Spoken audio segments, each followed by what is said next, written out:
that's quite an introduction. Thank you very much. I'm incredibly honored. I'd like to just start by apologizing. I usually try and go around the room and say hi to everyone before, but this room wouldn't have made that very easy. So there's a few things just as maybe some preambles that I'd like just to start to do because I always forget. And I think it's really important just to give a little bit of personal background. And so let me just start by saying welcome. Thank you for coming out and listening. What I want to do is have a really good time because for most of my life, politics have been really boring. And now the country's really in peril. And if we're going to have a perilous conversation, we might as well try and have some fun while we're doing it. So, you know, sometimes I get a bit serious, so if it's getting a bit heavy, give me a smile, okay? Can you guys do that? Okay. So, look, just a little bit of introduction. I was born in Edmonton.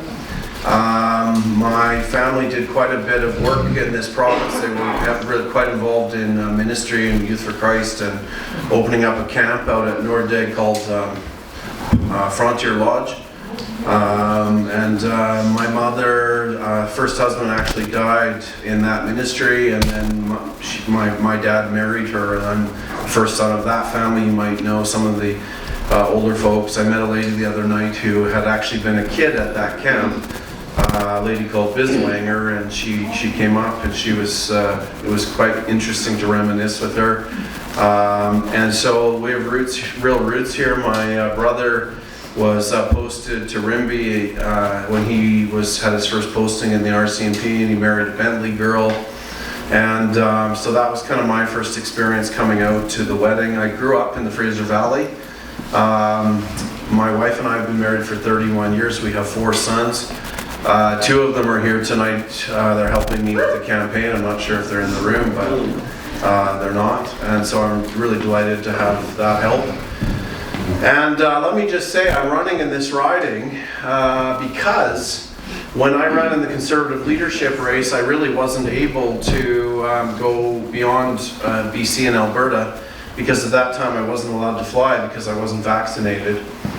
And what I saw, if you remember, in the spring of 2022, the convoy came back to basically this area. And I don't know how many people know this. There were convoy participants, let's say, that were parked in barns and farms all over this area. And I really saw a lot of support in that Conservative leadership race come out of this riding. I saw that there's a very resilient people here that I could identify with as defining what Canada's really about in terms of culture, values, and traditions. And I was very encouraged with what I saw. I was encouraged with how people responded to the message. I was encouraged with the strength in the community.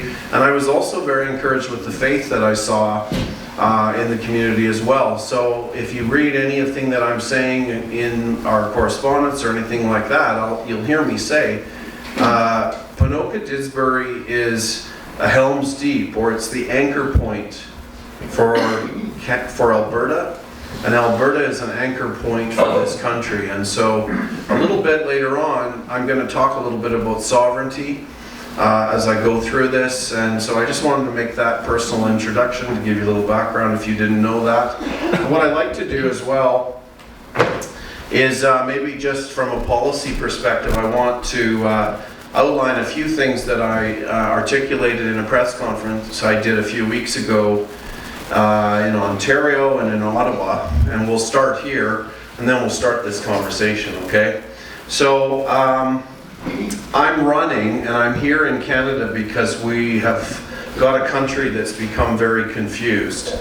And one of the first reasons that I'm running is because we need to start and understand that there are only 2 sexes. Amen. We can't actually say that anymore in Canada, but there are only 2 sexes.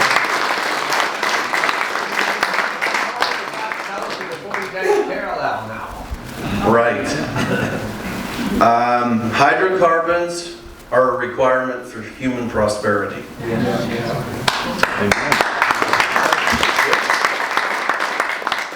Canada needs to be doged.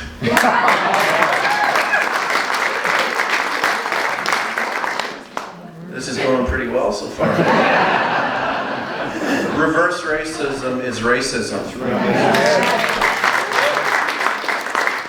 Parents determine the education of their children.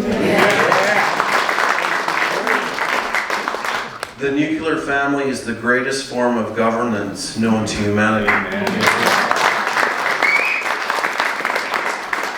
You need to keep your guns. That's always a winner. It is. But that is a policy. Compelled speech is not a Canadian value. Truth, justice, and uprightness, set within the canopy of the supremacy of God and the rule of law, establishes a secure and prosperous nation.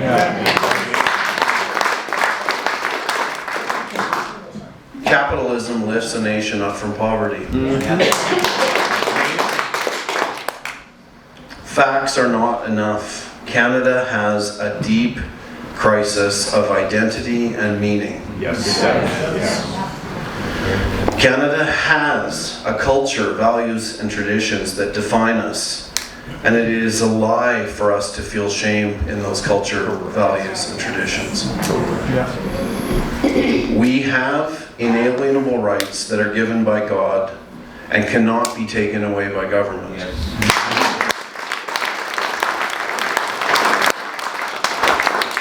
We need to lose the crown and establish a constitution. That went quite well. That's my start. Well, look, I'll tell you what, when I started this journey in terms of politics, I was a very reluctant politician because the truth is, there's no other way to say it than I had a God interruption that really directed me to run in the Conservative leadership race. It was January 25th, 2022, and the way that worked for me was God said, I want you to run for the leadership of the Conservative Party of Canada in 2022. And when I heard that, I was talking to a friend on the phone, and when I got off the phone, I said, I heard that, A.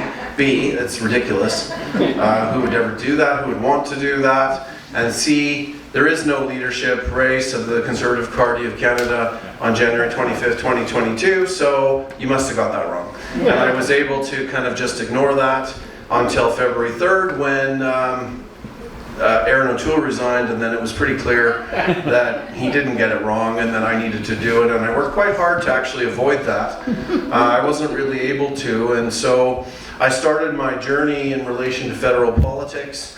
And please don't laugh at this because my first meeting had 3 little old ladies, and I'm quite sure that my mother sent 2, and told you not to laugh. And, you know, it was a very, very humble start and a very humble beginning. But what I found that was that I was talking about things that were actually starting to help people understand where their country had gone. Because if there was one question in 2022, that if it could have been formed outside of the anger and frustration that Canadians felt in terms of the betrayal in this country, was where has our country gone? And so that was a very interesting time because there are many things that were happening. And I found myself almost as a little bit of a recent history teacher because I was telling Canadians and introducing them to things that the Liberal government had been saying to them for quite a few years, but we all had basically missed because we weren't used to listening to words and concepts that we maybe didn't understand. And so the things that I talked about, and this is really, what I'm about to share with you now and take a few minutes here to share, is a discussion around why I think I was running in that leadership race, because I had a great pedigree as a Conservative person in Canada. My family were from the Conservative Party. They went into the Reform Party. We voted Conservative, and whenever Reform became Alliance, we did that, and then we moved to the new Conservative Party. So, and actually, when I started to run for the leadership of the Conservative Party, I was on a board of the Conservatives in BC, a vice president of the board. So, I mean, I was pretty ingrained in that. It wasn't like I was an outlier. and had some desire to start some new party. It was very much a part of the establishment. But what I started to see, and what I was saying from the inside of the Conservative Party, was that we were hearing Justin Trudeau tell Canada that we would become the first post-nation state. And I don't think that anybody really knew what that meant, actually. And then he went on, and when COVID happened, he had that famous quote, "COVID has provided us with an opportunity for a reset." And then after that, there was a very clear conversation if people were listening. I was, because I was quite concerned with the things that I was seeing with how people's rights were being treated from a constitutional and Charter of Rights and Freedoms perspective, with masks and not being able to eat at restaurants, and like I said, I couldn't fly because I wasn't vaccinated, and these were abhorrent things to me, because from a legal perspective, those were some of the hardcore principles that were established after World War II in the Nuremberg trials, in terms of not allowing medical treatments without consent, and that's really what happened to the Canadian people. And it was horrifically unfair, and in some ways, as a nation, we're still dealing with the consequences in a very silent kind of way, because it touched a lot of families, and a lot of families lost people and had parents die without being able to hug them or kiss them or whatever. And that's the way it went, and we were actually had a profound feeling of betrayal by our nation. And so I started to raise these things, and I would say, look, we're going to be a post-nation state. We're going to be a reset. We have rampant foreign interference in this country. And I was saying that on the inside of the Conservative Party, and I'd come to meetings and I'd raise 20 or 50. I needed to raise $50,000 to get the interview, by the way. And then after that, I had to raise another $250,000. And so I was just kind of doing what I was told, and I was having conversations across the country about these issues.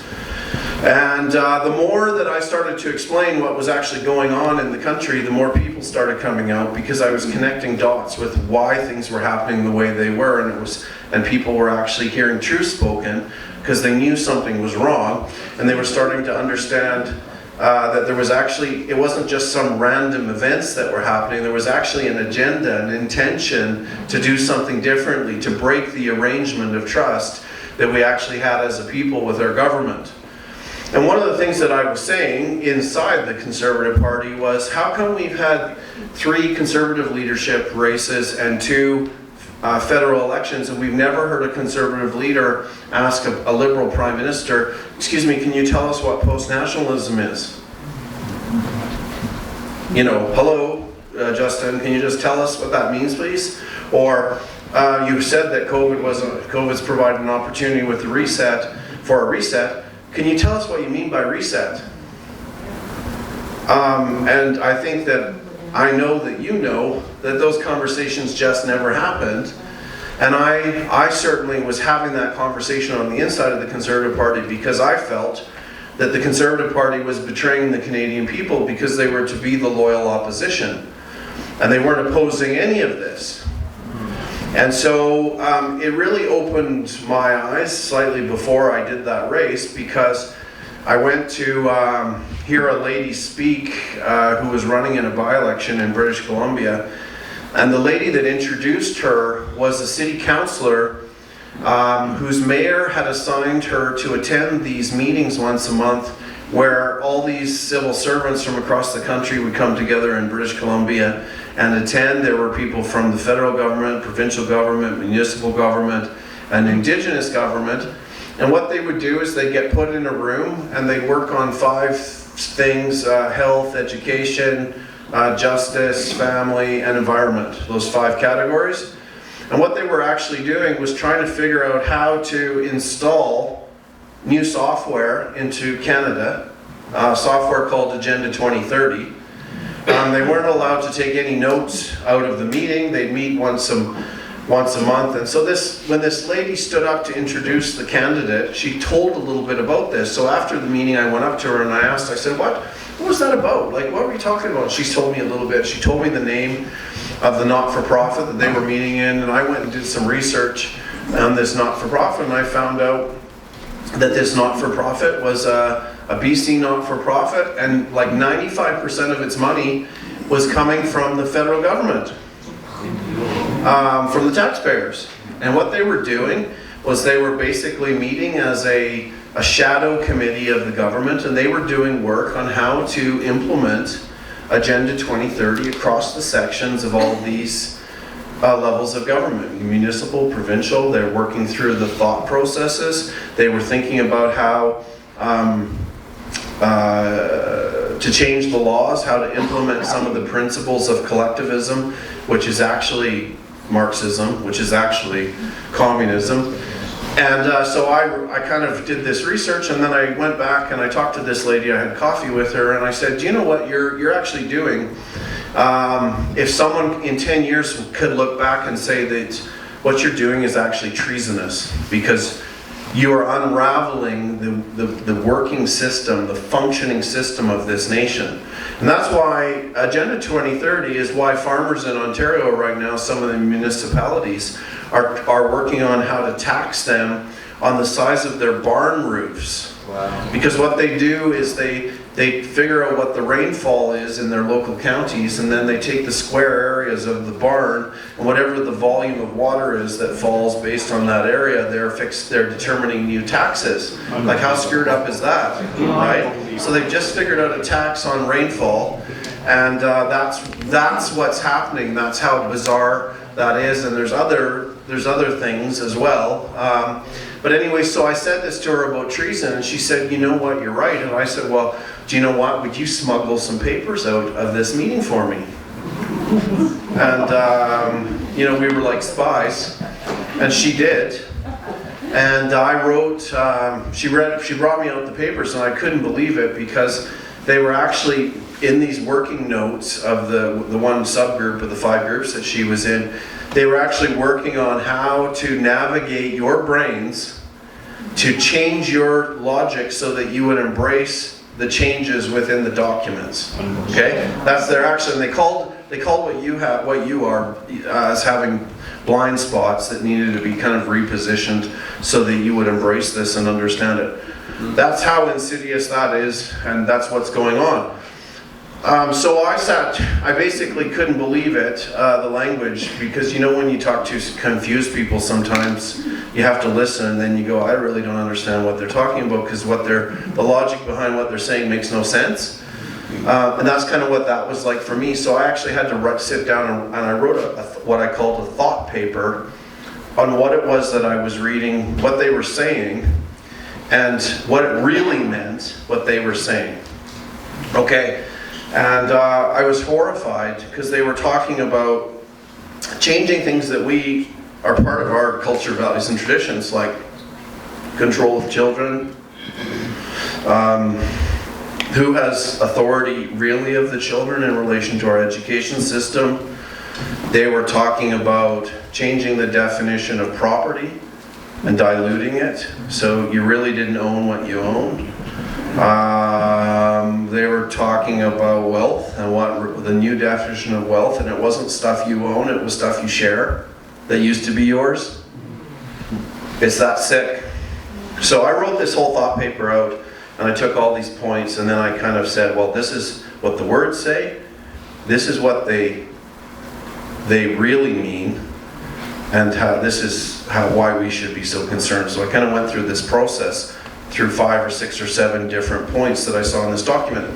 So when I got this document, I was really blown away, because it was so sicko, the logic, and it was actually an assault upon what our nation actually is about, that I sent it out and around to a bunch of people across the country that I thought would pick it up, be offended, and then I could be done. I wouldn't have to do anything. This is before the Conservative leadership race, right? So I sent it to, former MPs, and I thought they'd freak out.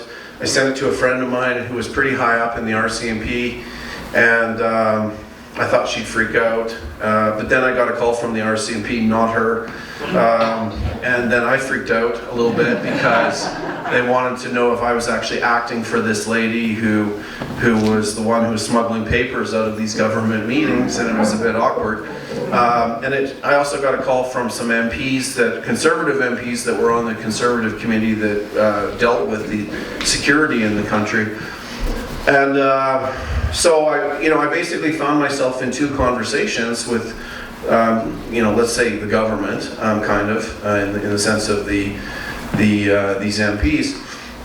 And the 2 conversations were quite shocking, and I'll try and move quite quickly because there's a lot of stuff that I want to get through tonight. But the RCMP came and they wanted to meet this lady that had smuggled these papers out, and I got them to agree that they weren't actually investigating us, they were investigating what I was telling them.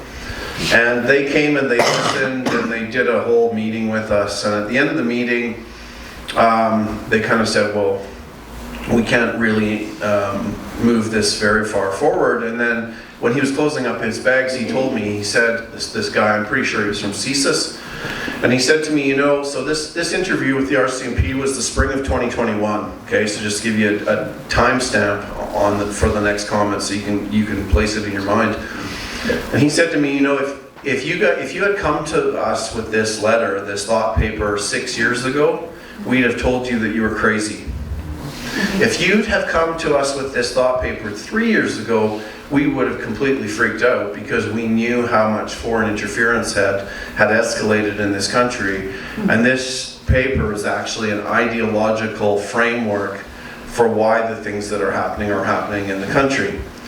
But you're coming to us now, and when there's so much foreign interference that all we can do is view this paper as a philosophical paper. We can't do anything about it at all.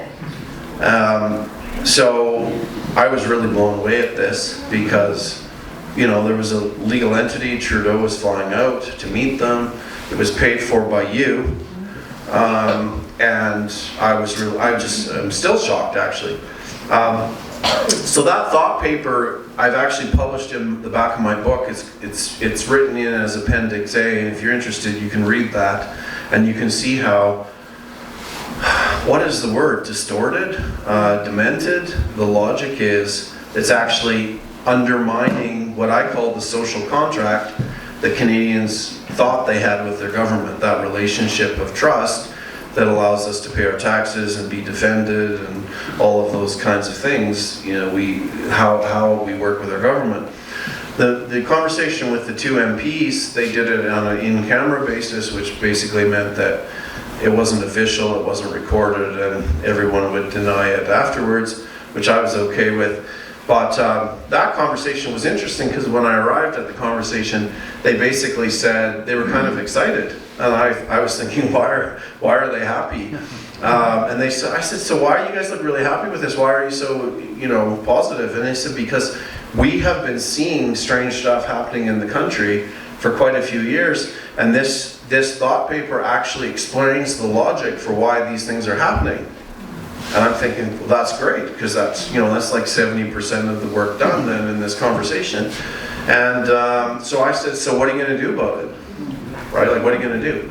And they looked at me and they said, well, we can't do anything because it's just not politically pragmatic for us to deal with this. And I'm thinking, what? This is as undermining to our nation as troops invading. I mean, this is a parasitic virus on the inside of our nation's operating system. But they weren't prepared to do anything with it. And I said, well guys, I'm really disappointed. I think that you should be stripping down to your underwear and rolling around in the snow until the media shows up and actually asks you what this is about, and you tell them. And they're just like, that wasn't going anywhere. I thought it was very funny, and it wasn't funny. So after that, then this story starts with the Conservative Party, and I'm telling this story just in BC and Alberta, and it took me about 6 weeks to raise the $50,000. I only raised it on the last day, and I got to go to the interview, which was great. And the toughest question in the interview was, it's taken you 6 weeks to raise $50,000. There's only 10 days left for you to raise $250,000.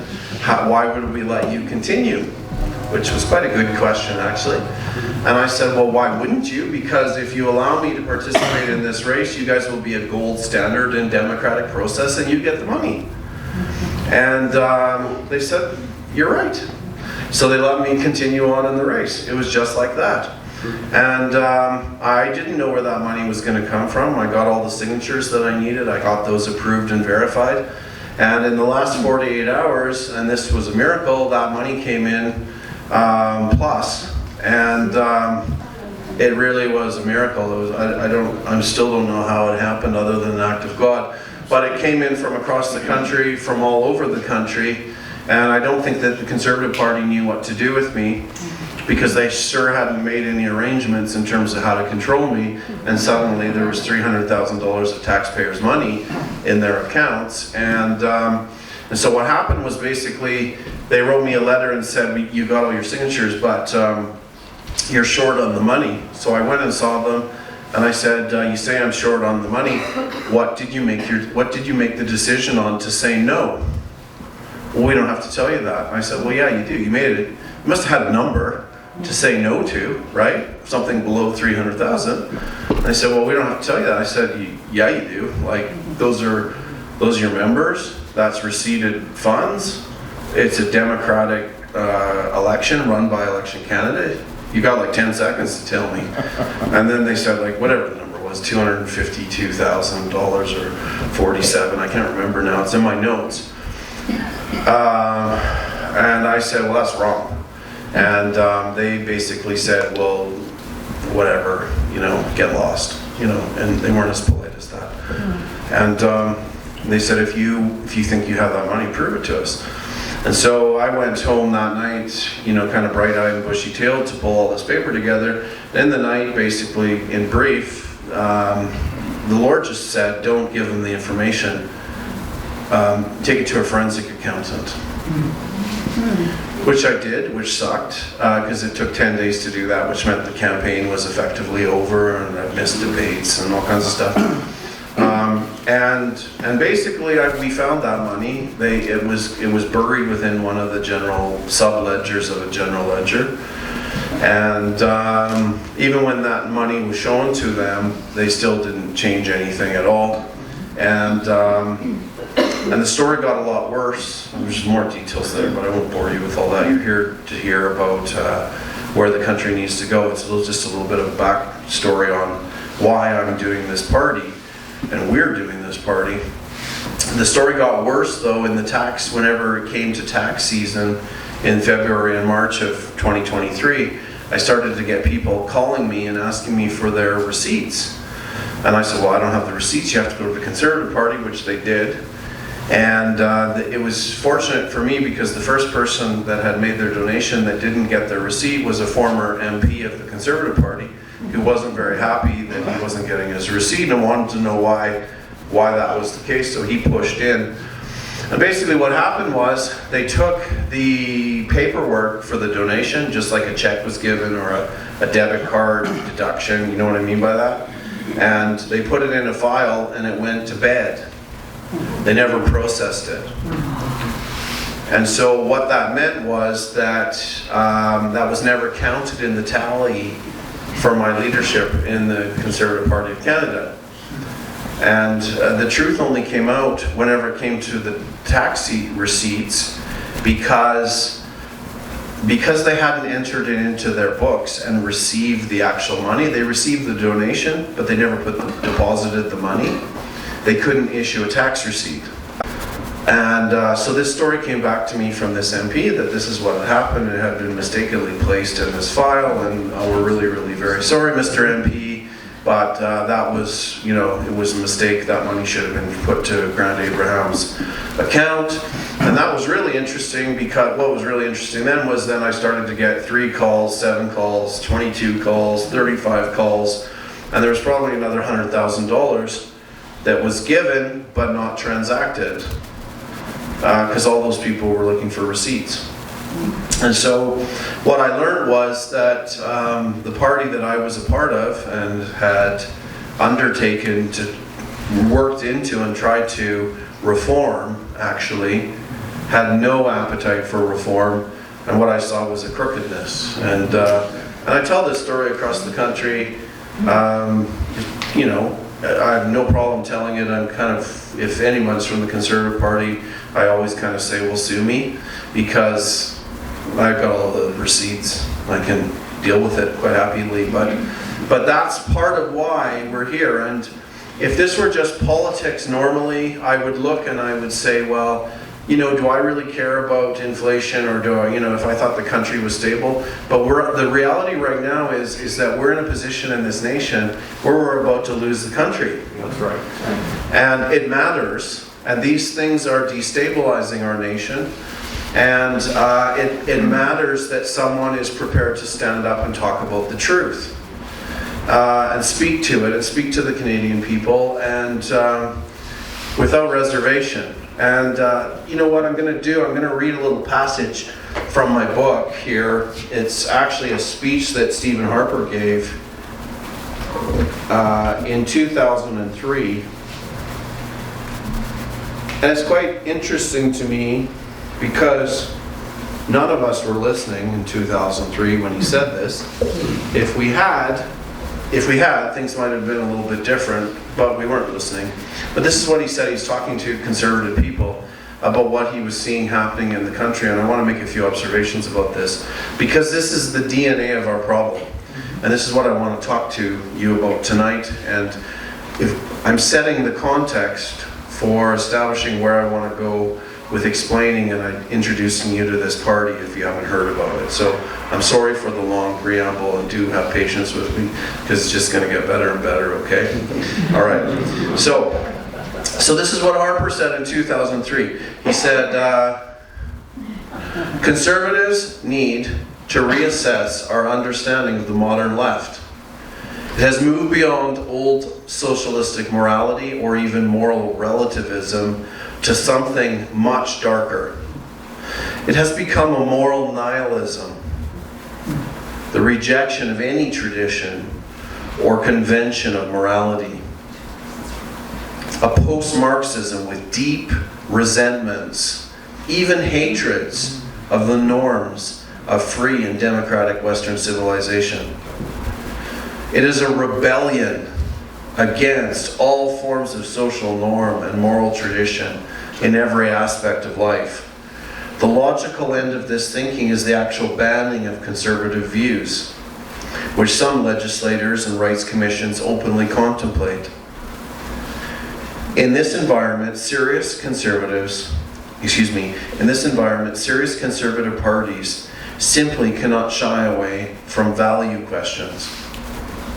On a wide range of public policy questions, including foreign affairs and defense, criminal justice and corrections, family and child care and health care, and social services, social values are increasingly the really big issues. Now, I find it very interesting that Stephen Harper defined what was going on in kind of philosophical language. He called what he was seeing a dark moral nihilism that had a resentment and hatred of the norms of free and democratic Western civilization. If he, I wonder, had just said to Canadians, we are being assaulted with an ideology that is evil and it's undermining the core principles of our nation. It isn't just a philosophical vacuum called dark moral nihilism. It's actually an evil thing. And asked the Canadians in this country to actually think about what he was saying. And asked the Christians in the country, which at that time on the census still would have been 60%. I think it's still near that now in terms of people that would be God-fearing in terms of their perspectives. If he had actually said to them, do you know, we're being attacked by an evil that hates this nation and it's working to undermine it, might we have responded? And of course, none of us were really listening then because we were all doing these things that we did, going to Costco or Mexico or golfing or whatever, because we all thought that Canada was so great and we could keep absorbing all this stuff and tolerating it, which is kind of really what happened, isn't it, right from the mid-'80s on. We just kept taking on board all these social changes. And I find it very interesting too that he called the norms of free and democratic Western civilization, he just referred to it in that kind of moral sense of, norms of behavior. But those norms of Western free and democratic civilization, this conversation has been really made easy for me because Jordan Peterson calls it Judeo-Christian principles. And those are the principles actually that built this nation. And whether we want to accept that or not, they're the laws that basically say, you love your neighbor as yourself, you don't be a knob about stuff, you take care of people, if someone's in a snow ditch, you help them out. Those are the kind of some of the cultural values that built this nation and made families and communities work. And that's why I'm proud to be a Canadian. So these are the things that we're starting to unravel what Canada is, and he was seeing it then. And when we move now to where we're at in this country now, what he identified there was completely accurate, because now we do have a hatred of the values of free and democratic society. We do have evil in this country in the sense that we're allowing pedophilia to be normalized. They're trying to change the name of it. It used to be called sodomy, and then it became called pedophilia, and now the agenda is to call it minor attracted person, as though it's somehow germane and innocent enough to be acceptable by society. And that's the language that is being used. So I call that evil. I haven't been in a room in the country where people haven't been offended by that. We're seeing our children sexualized. We have a death cult in this country. In 2016, MAID was passed in Canada and in California, roughly the same population. California still hasn't had 1,000 MAID deaths. I challenge you to watch the interview with Jordan Peterson and I forgot the person who it was with. It was this person who was talking about MAID. And it sounds like a horrible death because it basically, you basically drown after you stop feeling, and it's a horrible, horrible, horrible thing. And why we're celebrating that, I don't know. And so,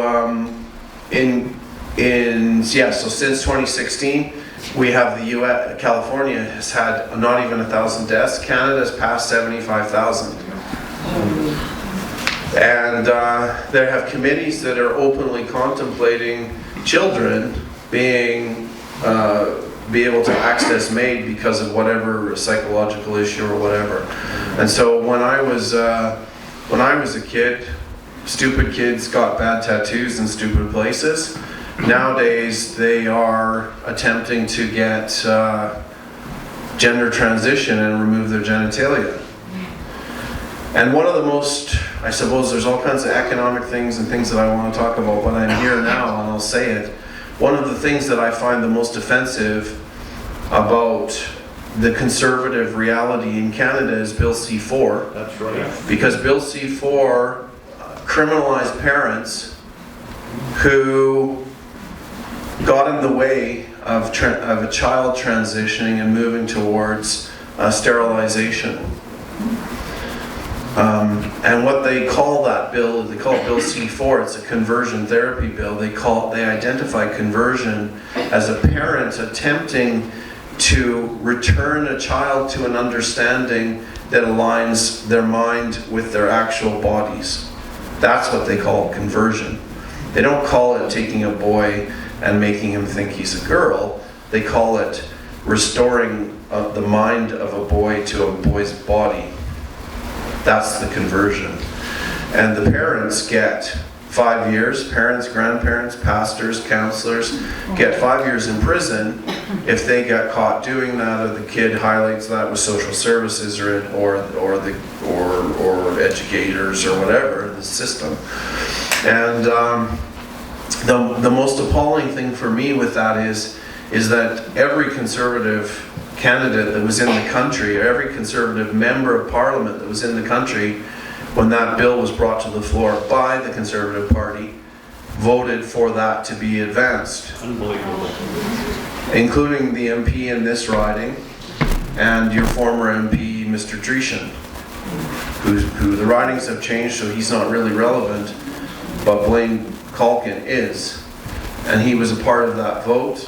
If you're shocked at that, I'm glad.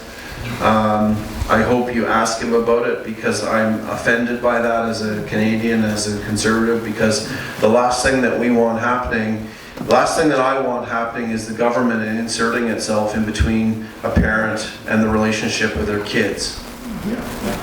And now to think, like I have 4 boys, and I have saved my sons from doing all kinds of stupid things because I've intervened. We don't let them drive too early, we don't let them play with guns too early, we don't let them put their hand on stoves, we don't let them pour gas on fires, because they don't know, right? We don't let them go to war too young. But we're going to allow parents to be criminalized when the children are moving to operations where they're going to have their breasts removed, and that's what I mean. Like a mistake when I was a kid was a bad tattoo. You know, you can never return that body function to those children. Some of the highest rates of suicide are with people who have transitioned, and this isn't right. And if we can't realize that and look at these things and look at the innocence of our children that's being stolen by the sexualization of our children, what are we as a people? You know, like if any of you, and I've said this hundreds of times, I say to people, and I can see the blood in their eyes when I say this. If you were to walk in a room and you saw someone tampering with your daughter or your granddaughter or your son or your grandson, God help them. There's blood. There's going to be blood. And yet we're allowing our own conservative MPs to pass these laws and sneak around like it didn't happen, and they want to ignore the answers, and they're going to tell you, well, I voted no against it the first or the second time that it was on the floor. But see, what happened was it came first as Bill C6, and then there was an election called and it fell off like all legislation, it died, but it came back as Bill C4. And so that's some of the answers that you get if you ask them. They say, what about you voted for Bill C4? Well, I actually didn't. I voted against it. Well, that's true in the form of Bill C6.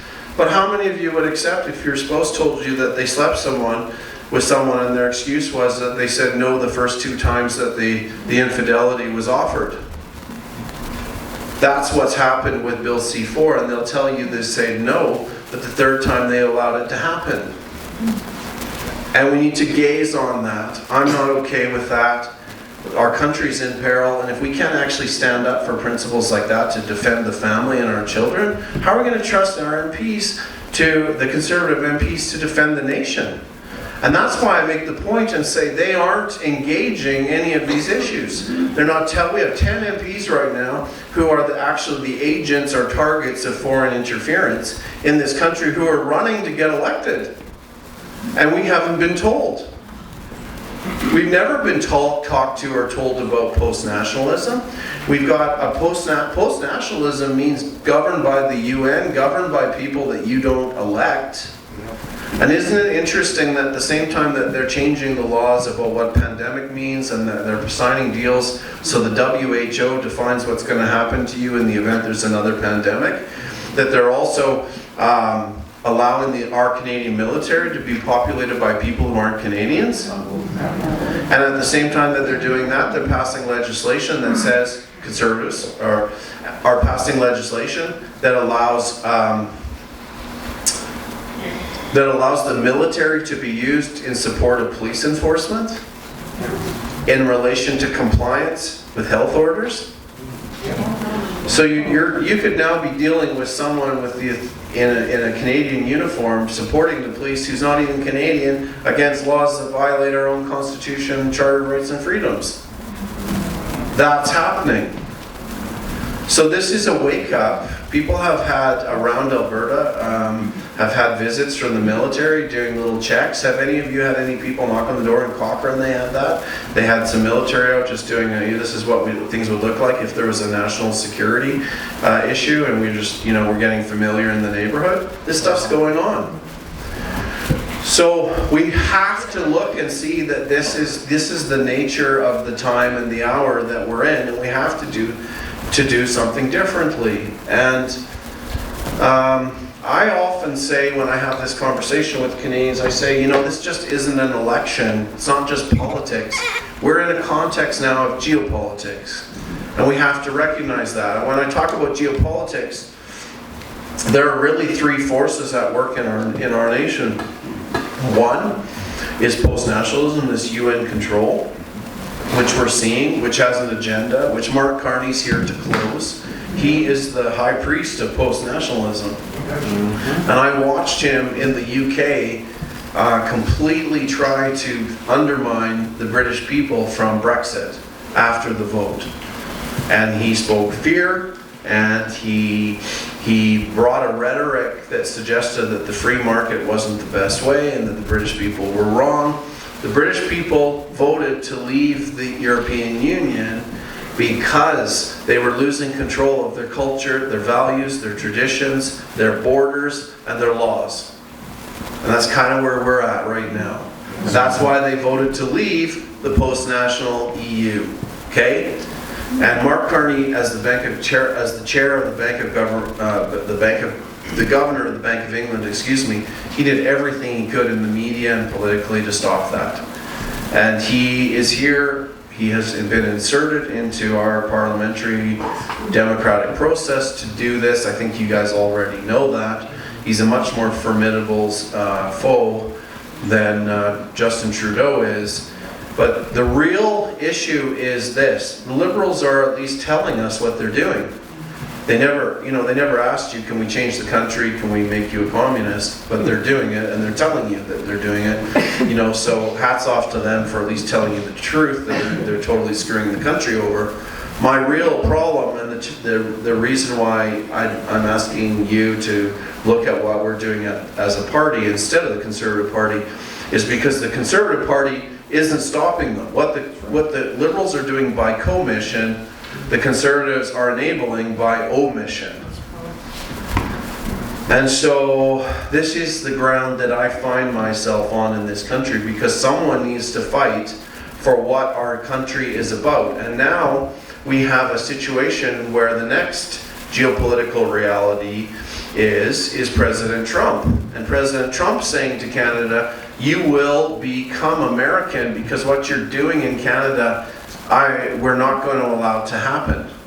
And this whole tariff conversation is a tremendously interesting conversation, because our media has kind of made Orange Man bad, the bad man. But actually all he's saying to Canadians is, you have a really dirty backyard and you have a really crappy fence. Fix your stuff. He hasn't said change, how you make your milk, or we don't like the bacterial count in your egg yolks. They've said stop fentanyl production, stop child trafficking, human trafficking. And what has our government done? What's the Liberals done? They brought in retaliatory tariffs. And I suppose philosophically I wasn't surprised to see the Conservatives bring in retaliatory tariffs too, but I actually was, because they did the same thing. And they started the trade war with a 50,000-pound gorilla that we can never beat in a trade war, because our whole economy has been built to work in a smooth kind of alignment with the American economy. So President Trump is asking us to fix this stuff, and we've got the two legacy parties in the country. Actually, if you look at it really closely, what they're doing is they're choosing to punish Canadians, make them pay more for stuff, and make our businesses shrink, because they're creating a tariff war. And what they're actually doing is telling you that they are choosing organized crime over the Canadian people and their money. That's what's going on. And I'm not okay with that. And the challenge for you is that I hope you're not too. Because that's what's happening, and no one can really argue that.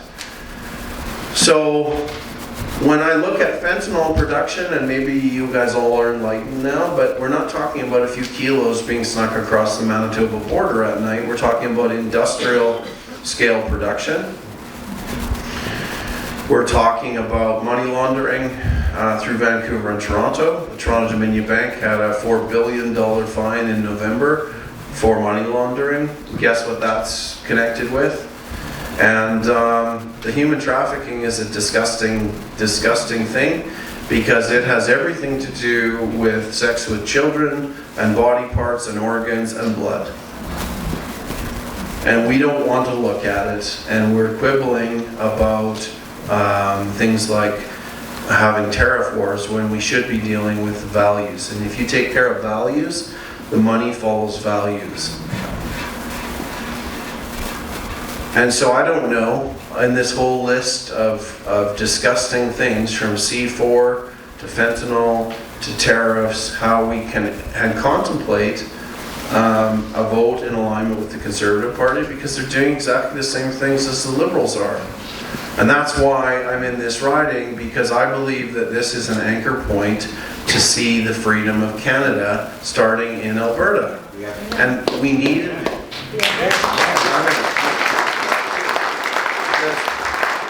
Ultimately, I believe that this is one of the only groups in Canada that has the toughness, the resiliency, the alignment in one riding to actually put someone, to take a risk and give someone a job, to actually be a pain in the butt, to tell the truth for this country and change the narrative and allow other people to see. And I haven't even started talking about sovereignty yet. But what President Trump's doing is he's allowing us to see, and allowing Canadians to see what is what. And you should be looking and saying what the Conservatives are doing is exactly the same thing, because they're harming Canadians. And to top it all off, Pierre Poilievre has come out and said, I'm going to continue with equalization payments. Like, what more do you need? Maybe I'm preaching to the choir here. I don't know. But if there's someone I'm still convincing, it feels good to tell you this, because it drives me crazy that so many people in the country are actually listening to this and still talking about voting for the Conservative Party. This equalization payment's a big deal. So what we're basically talking about doing is continuing to having Alberta pay for the dysfunction in central Canada. And when I ran in a by-election to allow the party to kind of move in its definition of its official status, and when I would go to the doors of Ontario in this by-election that I went to, you're not Cliff's brother, are you? No? No, okay. You look so much like this guy, anyway. I would go to the doors and people would say, I don't want to talk to you, you're from Western Canada, whatever, blah, blah, blah. And I said, well, you should talk to me, because you know what, we're subsidizing your life in Western Canada by at least 30 to 40%, and I'm trying to maybe help keep this country together so your life's not going to get a lot worse. I get right in their grill, and people actually started to listen. And so, but that is the reality. That is where we're at. And the thing that really frustrates me is you listen to Pierre Poilievre talking about unleashing our energy. He tells Albertans we're going to unleash our energy and create energy corridors, but he won't leave the Paris Climate Accord, which is a UN agenda. So how does that work? So, you know, what I need you guys to do is think about some of these things. You're obviously all there already, which is really encouraging to me, but we've got to pollinate and talk to people in your world about this, because we need to get like 25,000 votes in this riding to actually be able to unleash me to have this conversation and a platform in the nation.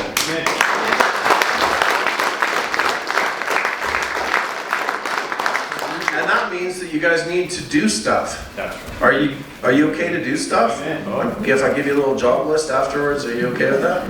Yeah. Smile. Most everyone's smiling. That's good. So we have President Trump shaking on Canada, and I think the other geopolitical reality that we need to talk about is Western separation. Yes. Which is a huge conversation, right? That's right. And I love this conversation because I'll just slide back into the US for a minute. The other thing that the Americans know, and I know this because of some of the conversations I have with some of the intelligence officials in the US who are now in the Trump administration, is they're looking at Canada and they're saying, we are not prepared to have Canada destabilize continental North America. And what they mean is they're saying, you have allowed in your nation, as they have with their open border, but they're dealing with it right now, illegal migrants of military age that could be armed, that could instantly destabilize this country. We're not prepared to allow you to host Chinese troops in your country that you pretend you don't know about. Now, some of you might think, well, I don't see any Chinese troops in this country. I don't either, mostly. There's been some sightings, let's say. But the evidence is this. Stephen Harper passed a piece of legislation called the Foreign Interference Protection Act, which allowed foreign troops in to defend state-owned assets of other nations. And that opened the door for foreign troops to enter this country and be there as a security protocol to defend their foreign investment. And I'm still researching this, but someone told me the other night, I'm going to try and find out about this, so I'm telling you it as I heard this, but I haven't verified it. Crown land's being sold to China by both governments. So I'm not okay with that. And the challenge for us is the Americans don't like this because they're not prepared to allow Canada to be a continental destabilizer. And their comment in this space is this: all options are on the table. So we could find ourselves, if we don't find another alternative between being a post-national something and the option of being Americans, we could actually end up with a hot war on our soil. Because if the Americans confront this, they're not going to do it in the US and blow their stuff up. It's going to be our stuff. And so what I find myself doing is saying, we are in a real pickle in this country, and we need to create another bus stop between stupid chaos that we've allowed to happen because we've all been sleeping for 2 generations and becoming American. As much as I like the Americans, and most of at least half of us are related to Americans and vice versa, I don't want to be an American. This country has a destiny to fulfill. We do have a nation where God has dominion from sea to sea. It's on our national motto, and I'm not prepared to see it sacrificed. I'm not prepared to see it sacrificed because we're too lazy, scared, or cowardly to engage it. So thank you. And so this is where I find myself, because we actually need to do something about this. So what I'm trying to do is I'm trying to find create a bus stop, basically, between post-nationalism and being American that's peaceful. And so here's the pitch on this, guys, okay? And this is our sovereignty conversation. This is independence. I had breakfast with Jeff Rath yesterday. We had a good old punch-up about what all this meant. And we're basically on the same page about what we're both talking about. So what that means, what I'm talking about is we need to position an argument and an offering in international law that gives us the legitimacy to separate and move towards sovereignty. Let me put it that way. Ignore the separate. Move towards sovereignty. And so there's 2 arguments here. The first argument for this is a bill that was passed by the British in 1931, and maybe some of you have heard of it. The 1931 Westminster Act was a bill that was passed by the British government. It severed the sovereignty of the British Crown over Ireland, New Zealand, Australia, and Canada.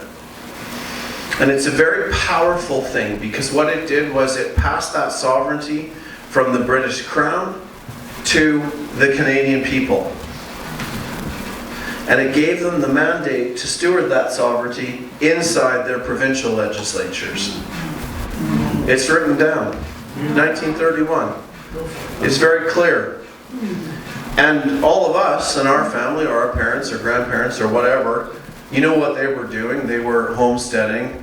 They were pulling stumps out of fields. They were fishing, cutting trees, whatever was going on. And they weren't exactly reading constitutional legislation from London or Westminster. And some of those other countries took that legislation and did really good stuff with it. Like Ireland established the Republic of Ireland. They wrote a constitution, and even though Northern Ireland was still British, which it still is, they defined in their constitution that Ireland was defined as the entire island of Ireland, even though the British control Northern Ireland. And they made that a part of their constitutional aspiration for what their nation was. And Australia and New Zealand did similar things. But what happened in Canada was this gift came from the British Westminster Parliament, and it was delivered to Ottawa. And essentially what happened was the powers that be said, hey, you know what? the London, the British have had a pretty good franchise. All this money's been flowing from Canada, from, Western Canada, I say in my book, is a colony of a colony, right? Because we're kind of a colony of central Canada, who was a colony of London. But in 1931, what happened was that sovereignty was passed to the people. The gift came to Ontario and Quebec, but they didn't tell anybody about it. And they just kept the veneer of the crown and basically ran the country pretending that there was a crown, and when things got complicated, they deferred to the Governor General, which the Prime Minister hires, and is the only person that can fire our Prime Minister. And guess what the last 10 years have been about, right? There's been no Governor General authority. So this franchise called the Crown was continued from Ontario and Quebec, and it's been a great ride for Ontario and Quebec, because since 1960 we've nearly sent $1 trillion to subsidize their life, because we're a colony in this pretend world of Canada. And we've all felt it, seen it, and now it's being overtaken by this kind of post-national reality so that someone else can benefit from our resources and the hard work of building this country. So we're being sold. That's what's going on, okay? So what I'm saying is, we need to recognize that that was a legitimate bill from the British government. It gives us incredible legitimacy in international law to make the argument that Alberta can be sovereign. That's right. Okay? And when I say Alberta becomes sovereign, I'm saying Alberta becomes sovereign as a birthplace for a new nation. Because if Alberta becomes sovereign, it can then lead the way in allowing the freedom of Saskatchewan, British Columbia, and the rest of Western Canada, and we will define a new nation. And we're going to keep the resources and the wealth in Western Canada, and we're going to establish the new laws, a new constitutional republic. We're going to lose the crown, and we're going to define the nation the way that it should be and the way that we want it to be, not the way that we resentfully have to live and pay for. And if Ontario and Quebec, in all of their dysfunction, choose to participate in the new Canada because they're looking over the fence and seeing that the grass is greener, they'll do it on the terms that are defined here first, just like the Irish did. So whenever Northern Ireland finally goes back to the Republic of Ireland, they're not going to get to reopen the Constitution about what the Irish people think. They're going to fold back into their country. And so we're birthing, the idea is that we're birthing a new nation starting in Alberta, being defined in Alberta, but it's a beachhead, just like the D-Day beaches were beachheads for the liberation of Europe. Alberta is for the liberation of this nation. Amen. Let's go.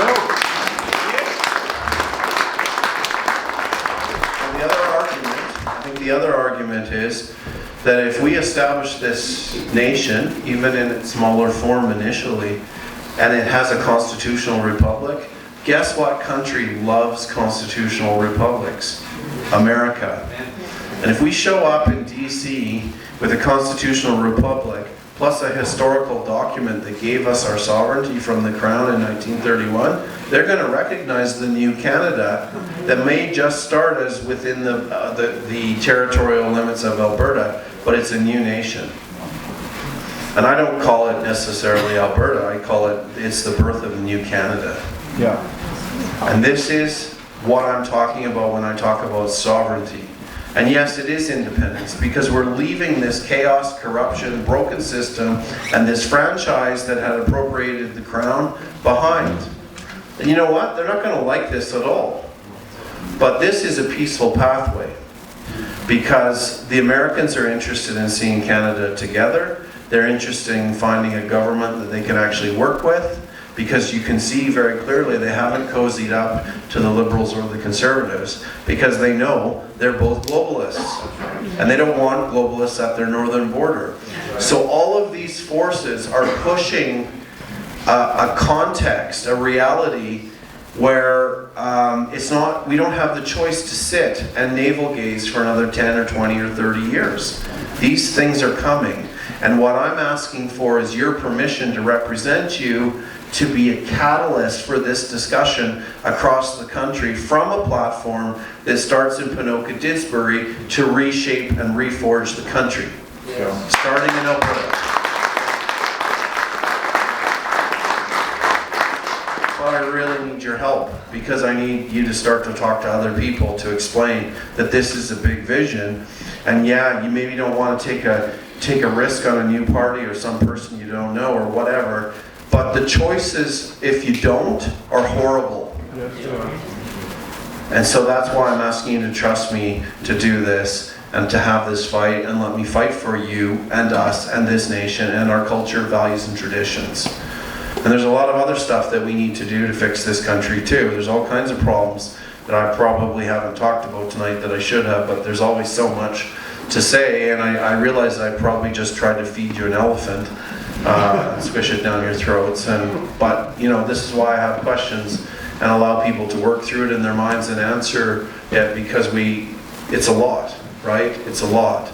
And we need to be building the new country with a very clear understanding of, to use this language, the supremacy of God and the rule of law.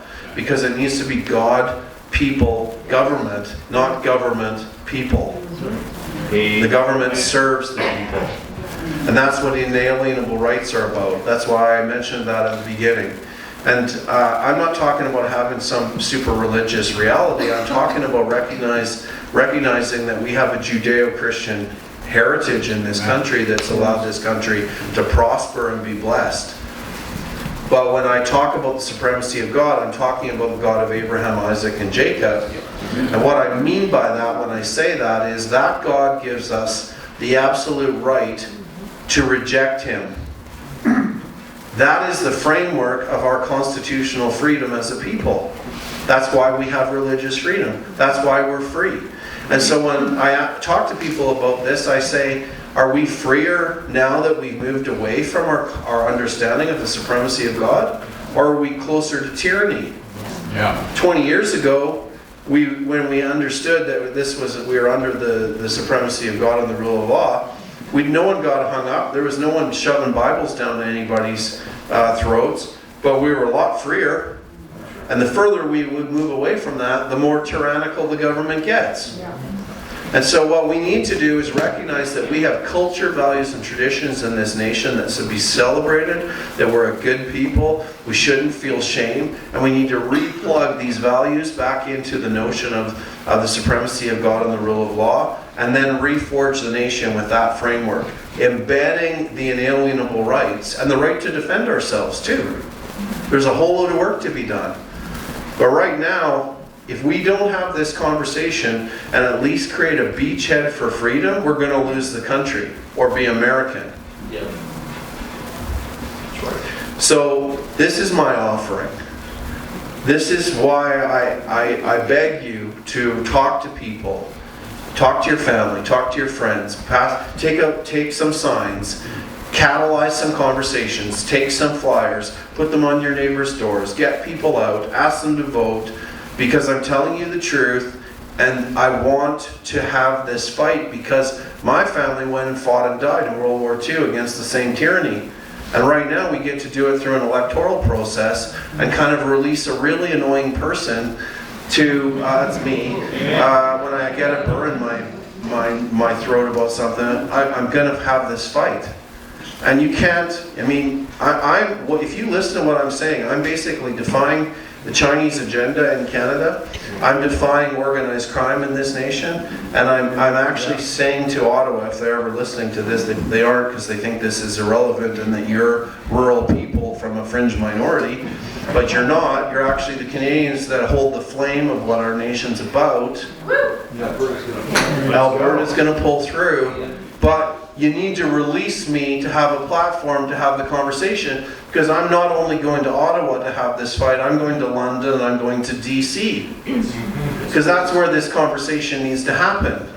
And we can have referendums out the yin-yang, but it doesn't mean they're going to be recognized if there's not a will provincially or within a government that's trying to sell us to actually ever recognize it. And so people ask me, well, there's all these constitutional terms back in the BNA Act. And I said, Yeah, we could spend 50 years arguing about constitutional law, but we've seen what happened when Brian Peckford took a really good argument to the federal court. He tried to get it into the Supreme Court, they wouldn't even listen to it. So we're not going to get someone going to show up and say, yeah, you guys are right, we're going to fire the government. We have to do this. And I'm trying to do it peacefully and with a lawful, legitimate argument that is determined and discerned by the partners out there that still hold flames of freedom. And we have the history and the legacy to do it.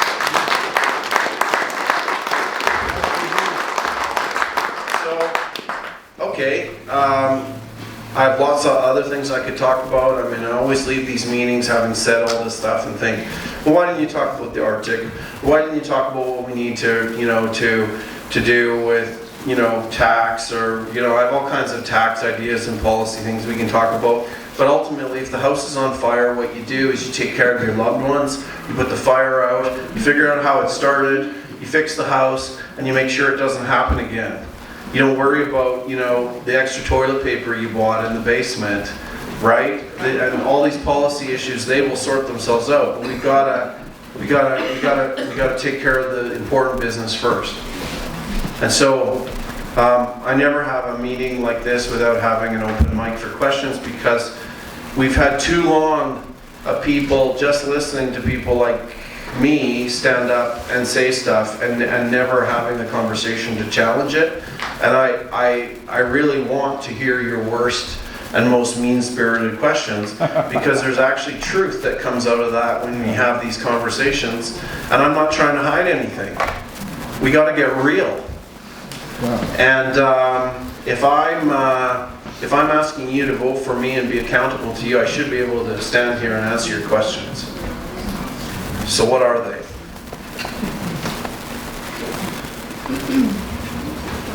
Well, I've got one. What's your question? Why did Stephen Harper sell us out?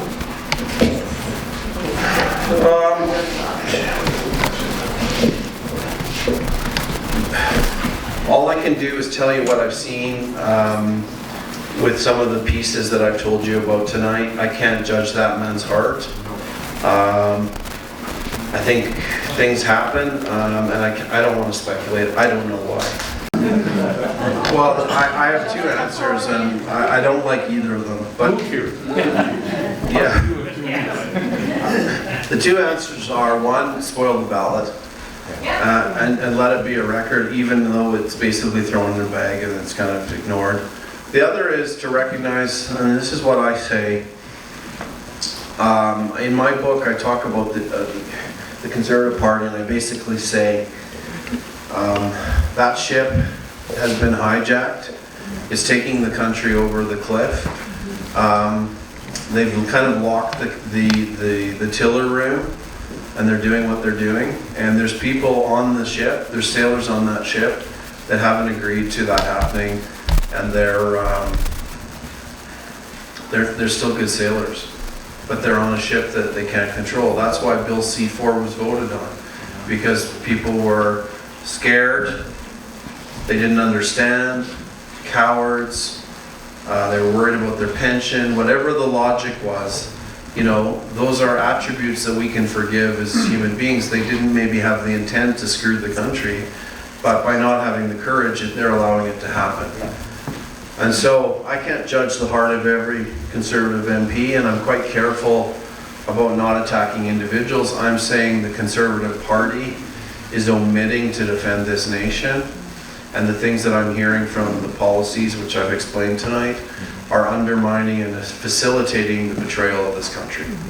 I'm sure if you were to talk to Conservative MPs and they were able to be candid with you, which they aren't, because I think they're all muzzled, frankly. They're not allowed to talk, they're not allowed. I mean, Arnold Viersen, who's a MP up in Peace River, he got sent home from Ottawa, so the press couldn't talk to him because he actually stood up for pro-life, right? But the party got him out of the way and basically put a muzzle on him. And so when Pierre Poilievre makes the comments this week and says the Conservative Party has had 21 years of a very clear policy that we will never reopen the abortion discussion, That's a shock to me because I've been in the inside of the Conservative Party and I've heard people talking about wanting to at least control abortion. We can abort babies in this country mid-birth. I mean, wherever the line is, if it were up to me, I'd like to see it stopped. I'm waiting, this is the first time I'm going to say it in public, I'd like to see a policy put in place, if I were Prime Minister, where any woman under 30 that is pregnant, right, because you don't care anymore. I mean, I care. I care about this country, and I care because we have to have this fight. I'll come to you next. Go ahead at the back. We were asked to go, just like you did tonight, Grant, and talk with neighbors and friends, family. I went to my next door neighbor, who was a very large dairy farmer near Penhold, and he asked me right away what was the management system, what was your position on the supply management system, and I shared with him that the house is on fire, which I learned. I found out the house is on fire, and he was okay with that because he realized that his issue would come up once we got the house saved. So my answer for farming, it will come up, I think, but forget the fire. My answer is that farmers are producers, not polluters. Okay, we need to see them as that. They're part of our culture, values, and traditions in this nation. The family farm. I think the biggest issue for me in this answer is that I don't want to tamper with our food supply system because we saw what happened during COVID with global supply chains. So we want to have an internal food security that ensures that Canadians are fed. And until we're in a stable position, I don't think we should be tampering with ecosystems of farming that work. So I see it as a national security issue first. I see it as a cultural issue. We need to protect our farmers. We absolutely do. And we need to protect our agricultural land. It should be owned by Canadians, not foreign enterprises, or at least enemy foreign enterprises. Okay. I see it as a food security thing. We got to make sure that we're taken care of in this country. And then, like any other sector, as we've evolved all through our economic development in this country, we look at a sector and we say, how can we develop it? How can we make it better? How can we make the people that are doing it wealthier? And then we can reform it under that framework. But this drives me crazy about this is one, I mean, there's a bunch of stuff about the PBC that drives me crazy, but this is one thing that really bugs me because you got a Quebec banker who I'm pretty sure has never been in a pair of Wellington boots in their life talking about commodifying farming, and that's what bankers do to stuff to make people poorer and make bankers wealthier. And we need to protect our farms and we need to protect the people that have the know-how to actually grow them. Okay, you had a question. Go ahead. Lady right there, yes. Well, I'm very glad to hear that you're clearing up what's wrong with the Conservative Party, and I'm glad you're working with Dr. Rath, and I'm glad you're open to talking to the Americans. But about the Conservative Party, why aren't more of them coming over to this party if they're not happy with what the Conservatives are or have changed to be? I don't think they see it yet. I don't think they see it as a viable reality yet. I just don't know that they, I think it's an optics issue. I just don't think they perceive it yet. And I think as we start to win seats, then they'll see it as a safe place. And those kinds of conversations could happen. And I think that they should happen. And it's amazing the number of conversations that I've had even in Alberta here about people in other parties who are hearing what we're talking about and are kind of already locked into those systems, coming to me and saying, hey, do you mind if once I get elected in this other party, if I come and join you? And I'm like, no, because you need to tell the people that are voting for you the truth about what you're thinking. Because no one will like that, and they won't like me either for allowing you to do it. That's not how I want to work. So I think people are hearing about it, and there's a lot of frustration across the country that we have only 17 candidates. And I'll tell you, within a year to have 17 candidates from Ontario to British Columbia is pretty cool. because that's a lot of work to build that infrastructure to support candidates across this country. And I'll tell you something, this is something you need to know as Albertans. The Ontarians have heard this same message, no punches held. And they're contending for you to be the beachhead of freedom. Yeah.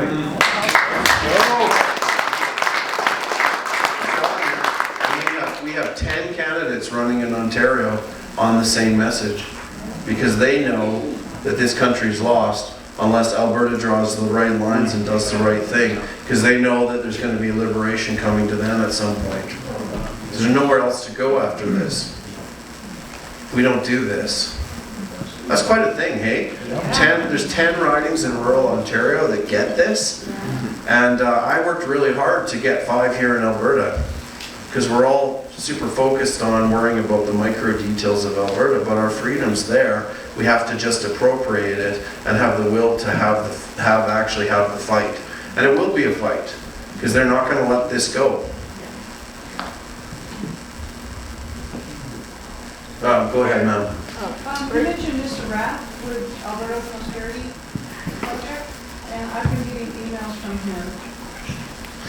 If I understand it right, he's trying to get a referendum Yes. through the province. Do you know anything? I think he's trying to get the 600,000 signatures necessary to bring a referendum. And when we talked yesterday, I said to him, well, that's a good idea. But if the whole machine doesn't want to have that, there's so many ways to undermine it. And how long have they been trying to get signatures? I don't know the answer to this. A year? Do you know how many signatures there are? I think just over 100,000. So if you need 600,000, you can do the math. I think this conversation has to happen much faster. There's talk that maybe Premier Smith will lower that requirement. We'll see. Whatever the requirement is, when it's met, I'll be very surprised if it's not ignored, or if it's not thwarted, or if there's not an election where it gets in the way and you have to wait another 18 months, or it's not litigated.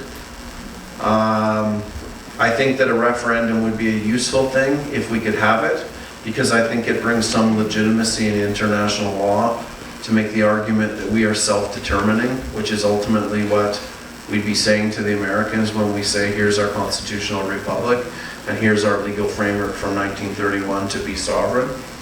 So there's value in it, I want to validate that.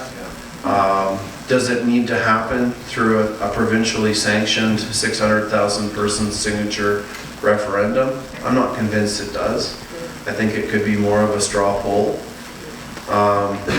So we're on the same page in terms of defining Alberta.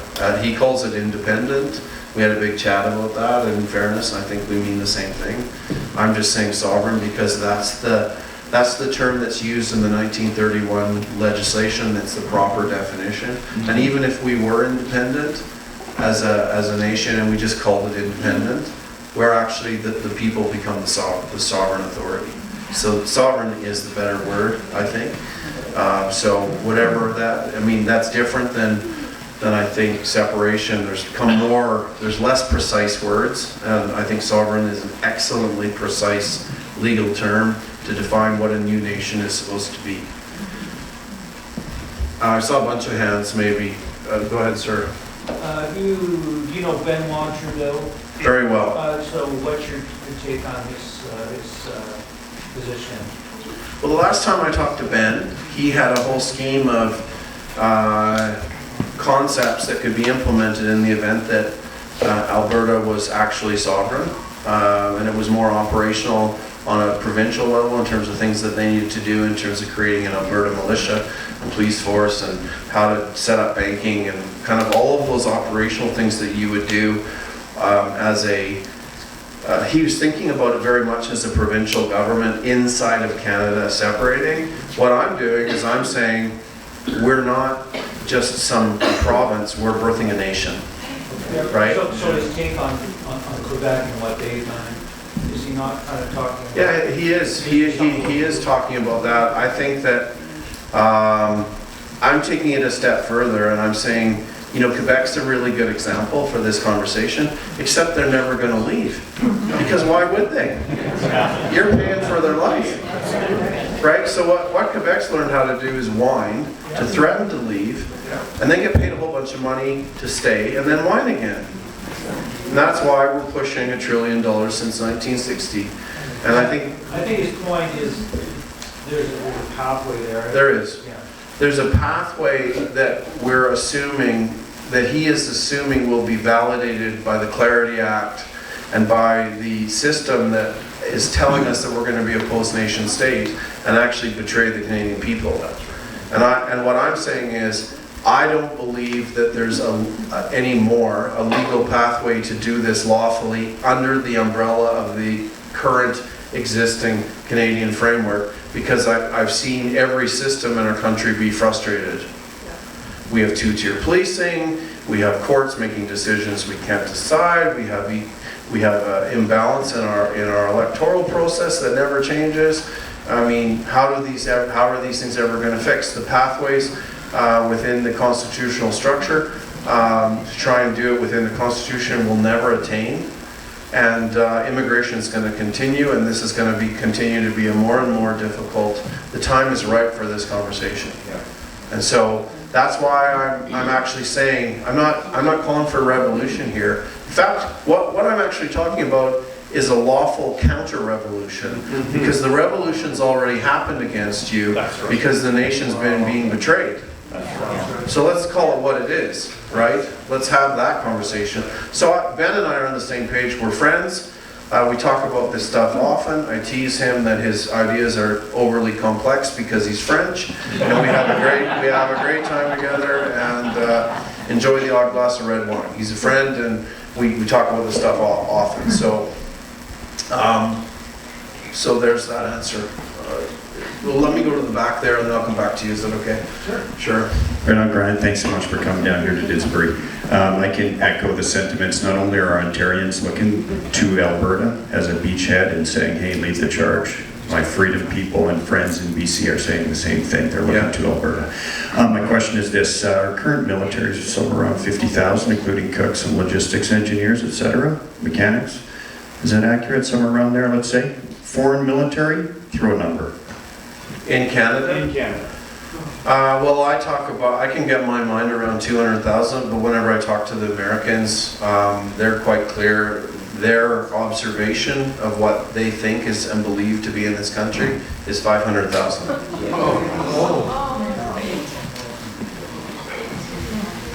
If I've been back and forth across this country now for 2 years, and I've met a lot of, let's call them freedom fighter type people or patriots. And I also met a lot of soldiers that have come out of our Canadian military, and I'm not talking like 80-year-old veterans, I'm talking about people in their 30s, 40s, and 50s. And then when I ask them what they think the #1 threat is to this nation on this level of threat, they will tell me consistently two things: foreign soldiers in Canadian uniforms and foreign soldiers in UN uniforms. Imagine that. Imagine that, those Chinese troops actually put on blue helmets. That's what they say, and that the American intelligence is clearly confirming that too. And that's why Trump's saying you'll be the 51st state, because he's not going to allow the continent to be stabilized. So that's why I say we're talking about geopolitics here, not just politics, and the geopolitics are actually defining the urgency and the context in which you need to vote differently. Sir. Hi. Hi. Thanks, Chris. Thank you. I've heard Danielle Smith talk about the sovereignty and the fact that it rests on the shoulders of the province rather than Ottawa. And it sounds an awful lot like what you've been talking about tonight, and it's thrilling to hear. My question is, are you at all connected or unified with Danielle Smith, or is the party, or is that in the plan to happen? I think that Danielle Smith might need some allies. Alberta needs allies in this, and I'll say, a lot of people say, oh, it's a new party, why would we tamper with the federal system, all this. You start getting federal MPs that are saying the same thing. They have a platform to have this conversation internationally, provincially, within Canada, and I think that she needs help because I have clear resolve on this issue. This is the beachhead for freedom in this country. It starts here, and it's gonna incrementally expand across the country till we've actually rebirthed the country. But along the way, we're gonna lose the dysfunction because we're gonna establish the legal framework so that this psychotic things that we're seeing happening in the country don't migrate. We're shaving off the parasites in the rebirth. So quick follow-up is, Yes. it sounds like she could use the same fuel that you are stirring tonight, and I'm hoping that connection comes sooner than later. Is that? I would like to see that. I encourage it. I think I'm an ally. But it's like all of these things with people that are elected and in those positions. I think they need to hear the message and engage a discussion rather than me trying to look like I'm trying to endear myself to the Premier. This needs to happen from the people, which is why I'm not sucking up. I'm allowing this. You guys need to decide this. You need to decide this and allow me to be put in a position to champion these issues. And, there's some days I can be quite convincing. I can. It's not every day, possibly not tonight, but I can be. But I have resolve because I wrote a book called The Battle for the Soul of This Nation, and that's why I wrote it. And I want to see this country continue. I don't want to be American. I don't want to see it sold out. I want to move us from a country to a nation where our grandchildren are totally free and they don't have to have a redo on this. Thank you. Yeah. Am I missing anybody here? I'm not looking here enough. I'm sorry. Go ahead, Don. I personally know some parents who need some alliances too. Their daughter's been raped in Red Deer, actually outside the city of Red Deer on a farm, and the cops he's got to be caught in the act. What does Alberta need to do to align with some parents? This guy I know has been now asked to not attend a couple of churches in Red Deer. That's where he's basically a scumbag, and he's attacking obviously young women who are, obviously he's a pervert. And so what does Alberta need to do? During the convoy, and I've experienced myself in Red Deer, literally a cop's going to kick my butt because I was trying to get in front of a protest there with the rainbow people. And so what does we have to do in Alberta as a beachhead to help the police respect and take the oath that they have to protect the people?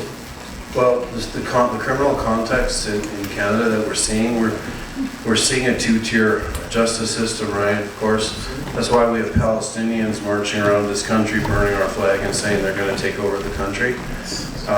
And that's why I often say, I didn't make the point here, we need to start having the root issue conversations rather than the symptoms. Saying that the Palestinians doing that is rude or anti-Semitic is a symptomatic answer.